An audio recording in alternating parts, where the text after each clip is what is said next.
Une prière collective et des slogans, des pancartes, de l'indignation.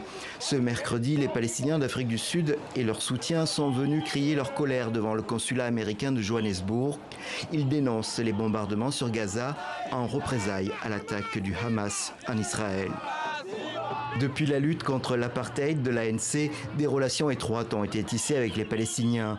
Et beaucoup ici pensent que les Palestiniens aussi souffrent d'un apartheid.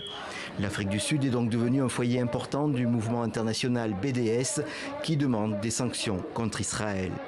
Nous sommes ici pour montrer notre solidarité, pour protester contre la complicité des États-Unis dans le génocide et l'apartheid et pour exiger de notre gouvernement qu'il mette en œuvre le BDS, boycott, désinvestissement, sanctions, afin qu'il coupe les liens avec Israël. Le même jour, au Cap, un autre rassemblement a eu lieu devant le musée juif de la ville. Plus calme en apparence, mais tout aussi ferme sur le soutien aux Palestiniens. Ce n'est pas juste pour les Palestiniens. Comme les Israéliens ont le droit de se défendre, les Palestiniens ont aussi le droit de le faire.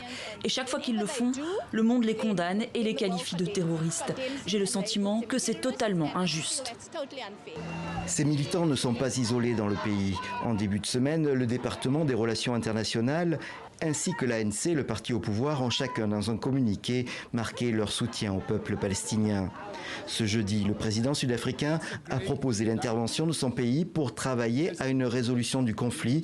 Il appelle à l'ouverture d'un couloir humanitaire à Gaza.